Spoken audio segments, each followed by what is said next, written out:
welcome to our panel discussion. My name is Shafara and I will be your chairman for today's panel discussion. We are going to be discussing a topic with perhaps different point of views between each panelist. The topic of today's discussion is social media as a tool for online learning or classes. And as we all know, during this pandemic, almost every teaching and learning classes or systems are online based, which leads into different experiences and perspectives among the educators and learners that are actually here as our panelists to share them with us. This discussion will be led by Ms. Aretha as the moderator of today's panel discussion. To Ms. Aretha, the time is yours. Thank you, Shafara. Alright, ladies and gentlemen, let's just enter the next event, which is the main event we are waiting for the most, namely the delivery of papers from the speakers. But before we start the discussion, let me introduce today's panelists. First, we have Miss Rizky, who works as an elementary teacher, and then we have Miss Dinda as a university lecturer. Next, we have Mr. Yohan and Miss Afni as the representative of university students. Last but not least, we have Mr. Kent as a representative of high school students. Now, let's begin the panel discussion in the theme Social Media as a Tool for Online Learning or Classes. Ladies and gentlemen, please welcome our first panelist, Miss Rizky. To Miss Rizky, time is yours. Thank you very much, Miss Aretha. My name is Rizky, and I'm a teacher. I teach elementary school kids, and I'm here as the representative of all the teachers of all elementary schools all around Indonesia. When it comes to online teaching, of course there are a whole new challenges that as teachers also need to get through. This is actually the first time we have ever applied online learning because we have never experienced such a disability. There are of course upsides and downsides to everything in our life, and here are some of them from an elementary student teacher's perspective. Starting from the upside of online classes, us teachers could teach the students from our own home, which means we can spend more time with our family. Online learning has given us more spare time for us teachers to pay attention towards our family. The time that used to be consumed by going out for hours teaching and came back with an exhausted body is now more or less likely to happen. Online learning has also given us a peace of mind. There's always a time where a student could make us mentally exhausted by dealing with them. And with online learning, we could avoid this problem. And now on the downside, in this online learning, we depend highly on the parents' availability in taking parts in teaching the children, because we couldn't reach all the children directly. We can make sure that all the children can access and understand the way to use social media, because we're talking about kids that are around the age of 7 or 8 years old, which is new to technology. It would really be such an unfortunate if the children's parents aren't actively taking part in it, because the children may fall behind to their other classmates. Even looking at offline classes, the students of course can make a mistake, but what makes it different to online classes is that we can consult them and try to find out what's the task that the student may find it difficult, and we could find a way to solve it together. And the last thing that I find it to be making online classes hard is the assignments. Us teachers are forced to give the student assignments, so we know that they are learning in some way. But some of the time, the assignments that are given are too difficult due to the lack of understanding and explanation for the students, and that's what makes them fail at a subject. Students also may find it overwhelming and lose focus or desire to study because of the assignment's deadline. There are of course many ways to help the students improve their academic in this period of online learning, and one of it is parents, please help your children. Us teachers could really use your help to improve your child's academic. You can stay up to date to your child's upcoming assignments and projects. You can also contact the teachers to ask about the child's academic calendar. You can make sure that your children is actively partaking online classes, which is the most important thing during online learning. And those are some of the advantages and hardships of online teaching to elementary school students. And that's all from me. Thank you very much. Thank you, Ms. Rizky. Moving on, let's hear our second speaker perspective. To Ms. Dinda, time's yours. Yes, Ms. Aretha, thank you. Hello everyone, my name is Dinda Hati, and today I will tell you my perspective as the university lecturer on this panel discussion about social media as the tool of online learning. So let's get started. We all know that the COVID-19 pandemic has changed the way of learning in college. Teaching and learning activities that are usually carried out face-to-face turn into virtual meetings in various online learning applications. In Indonesia, the knowledge gained online has been utilized in higher education for students by making use of various applications such as YouTube, Zoom, Google Meet, and the many different applications available. Various initiatives are underway to ensure learning activities continue, even though there are no face-to-face schools. Moreover, in higher education, students and lecturers cannot meet in class and must react to changing conditions and formulate alternative strategies such as completing online learning. Inci Paramban states that online learning enables students to obtain credible certifications, thereby enhancing their qualifications, which in turn play an important role in career development.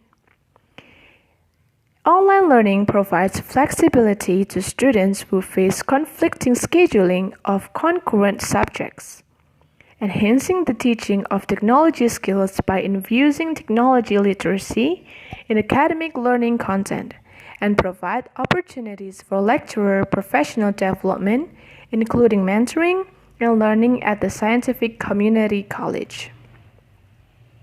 In general, online courses convey content and instruction over the internet. For example, online courses can use technology to engage students with animations, simulations, videos, audios, documents, and other interactive content. Students can also receive direct feedback on activities and assessment, and course content can be flexible and individualized. Online courses can leave existing students with rigorous content, and some require students to reveal skill abilities as they move through them and hence through material they have mastered. Online learning as part of all distance education has always been concerned with providing access to educational experiences that are at least more flexible in time and space than campus-based education. Online learning typically includes a mix of applications similar to email, chat, group discussions, audio, and/or video streaming, and whiteboards. Most of the characteristics of online learning relate to flexibility in time and home, the involvement of students and instructors, and the different characteristics that online learning has with distance education. Therefore, online learning may not be prepared to serve all disciplines in the same method, and not all online learning environments are alike. However, the characteristics mentioned earlier are common and probably apply to most of today's online learning. The right step to prevent this online lecture is to take advantage of all available media, facilities, and applications and choose the right learning concept to use. Because after all, universities must prepare everything optimally to be able to follow this lecture system to prevent the spread of COVID-19. I think that's all from me. Thank you. Thank you, Ms. Dinda, for your explanation. Next, we have Mr. Yohan to give his opinion as a university student. Mr. Yohan, time is yours.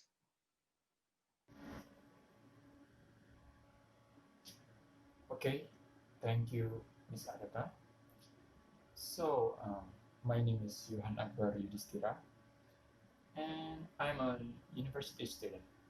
So, about this topic, it's this topic discussion is really relevant to our college life as a university student, as we know that the COVID-19 pandemic is going on. So everywhere in the world and every aspect of our life has been affected by the pandemic. So is our educational system in university. Normally, people try to keep in touch with everyone through social media. So in this pandemic era, we, the student and the lecturer, try to keep in touch through social media as well.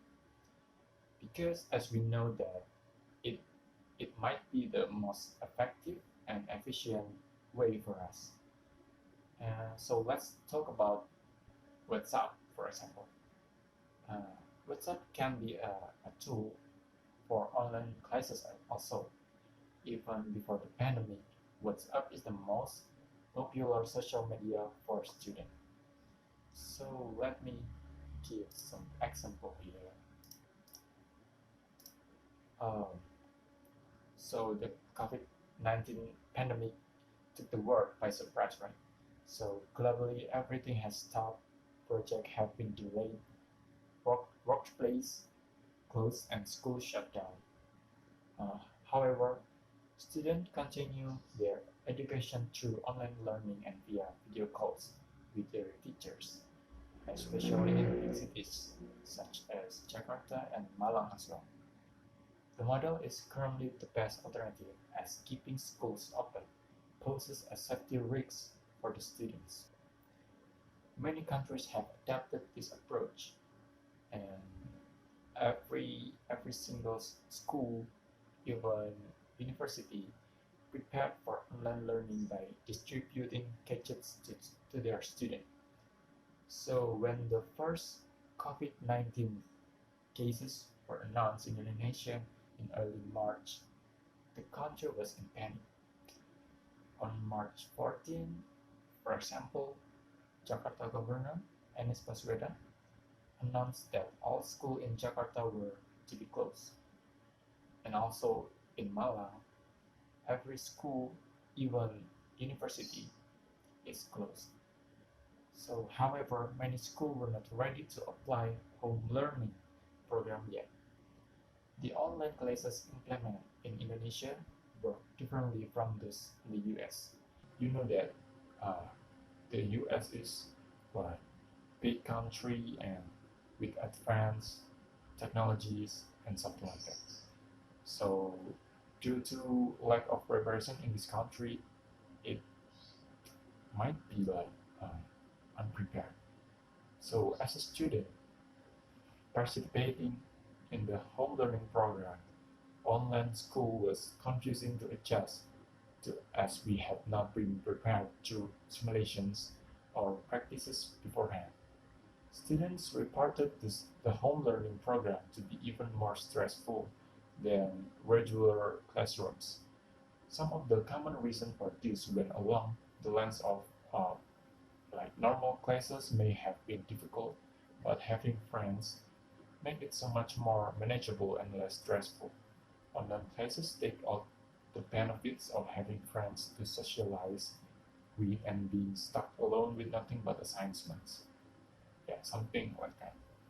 So many students participating in home learning program also say that the workload of online classes is larger than the regular classes because it's kind of makes sense because we at home like 24/7, and the general consensus is the home learning programs, although highly beneficial and good alternative to school, as schools are closed, still require some getting used to by the students.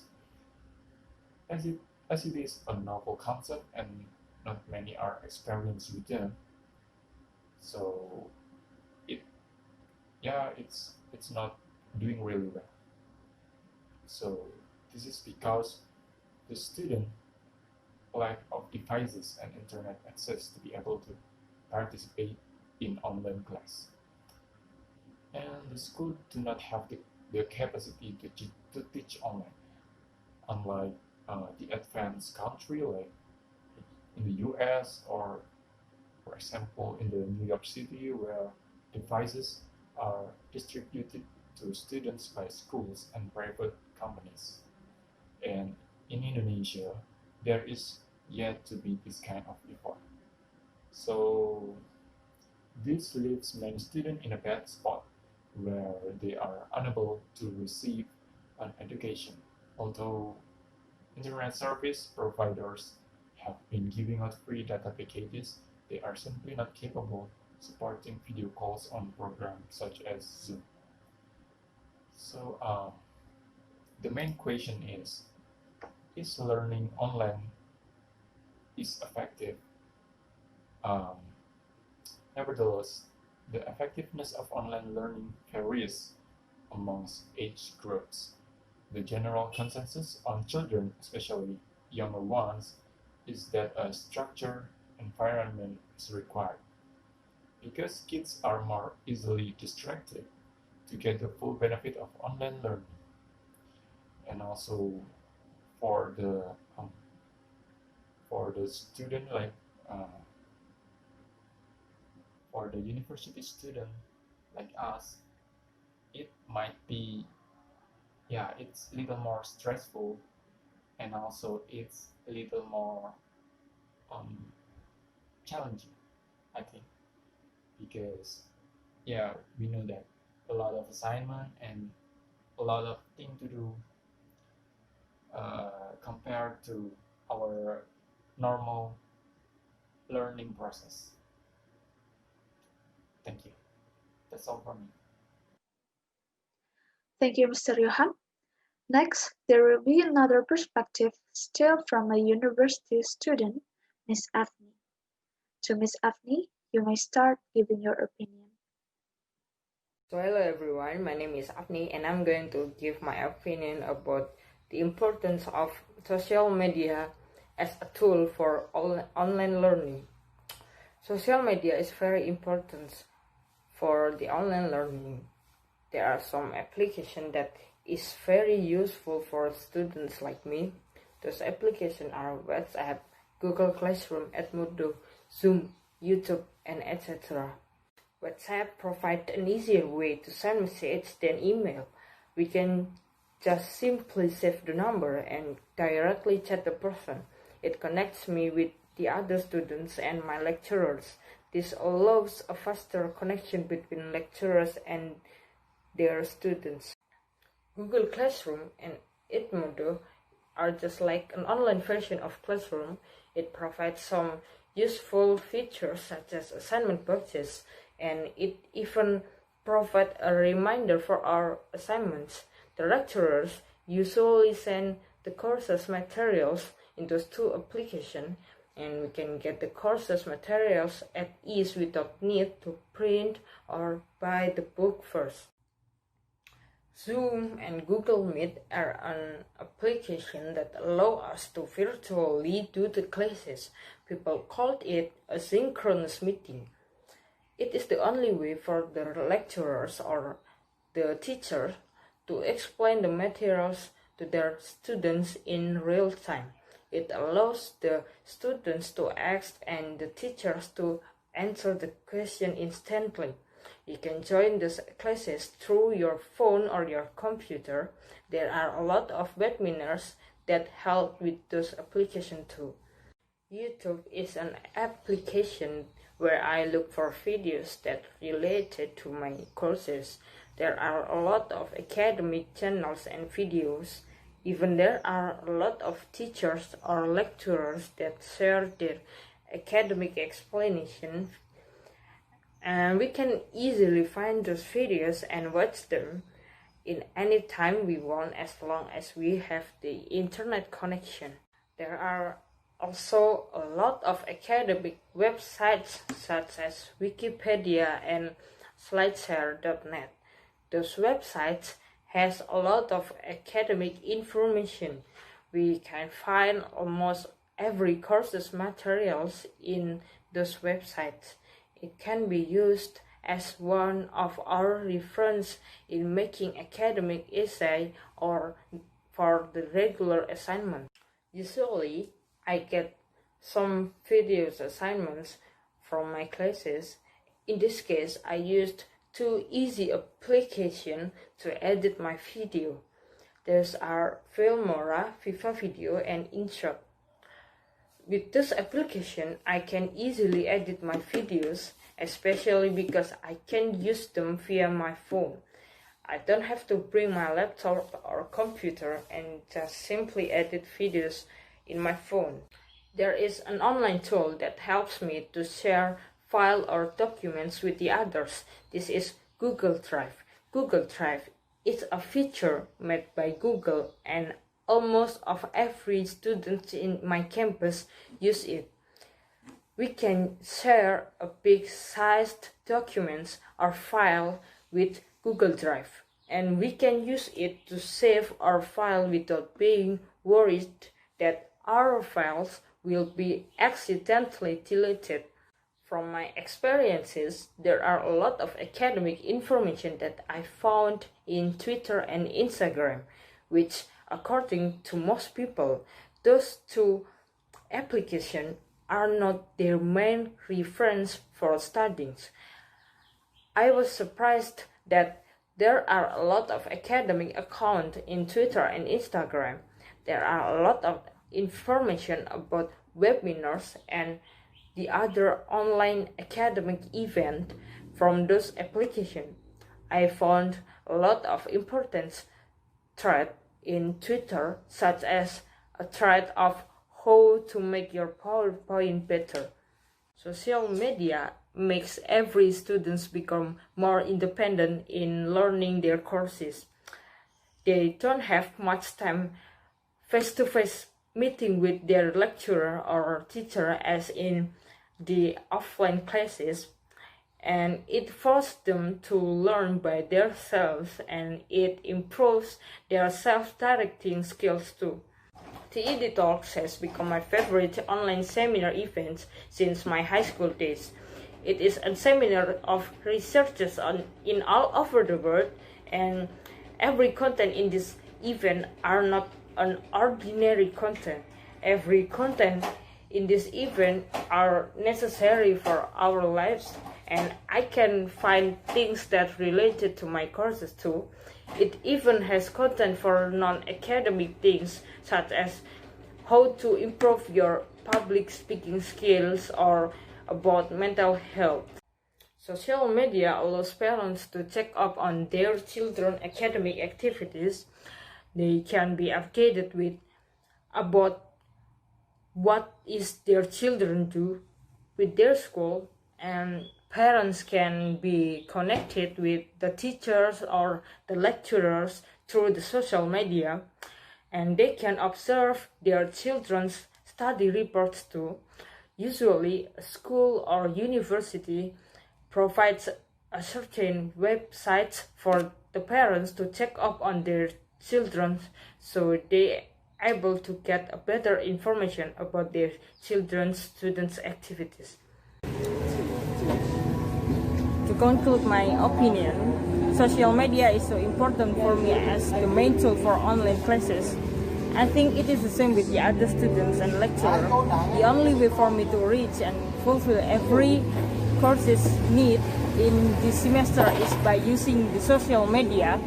This semester is not the usual semester because we have to do everything in online, and I'm not gonna lie that this semester is not an easy semester for us, but with the help of social media, other students and lecturers are able to through this semester as well as possible, because it allows us to learn together although we are in a long distance now. To Miss Afni, thank you for giving us your perspective. Last but not least, we have Mr. Kent as our last speaker, which is the represent of the high school student. To Mr. Kent, time is yours. Thank you, Ms. Aretha. So in this case, I will explain as a high school student who believes that social media for online learning has many benefits. The use of social media can make the learning process easier. Through social media, students can actively be more creative and independent so that the quality of their lessons can improve both in terms of knowledge and quality. Meanwhile, the way to use social media so that it can further trigger the quality of students is to take advantage of the various kinds of communication facilities and information held by related media. So the first is utilization of the website. Website is the entire content of the web server that is owned by a certain person or institution.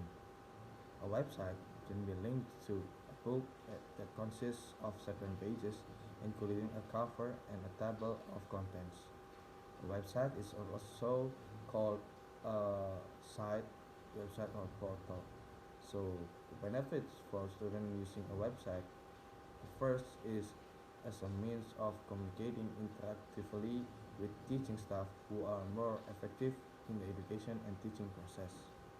Second is optimizing the teaching and learning process because it is no longer bound by time and space. The third, association for provision and training on the use of ICT. And the last is maximizing the students' catch because the teaching materials are not only fixed on the text but can be in the form of pictures, videos, or other interesting media. So the second example is Facebook.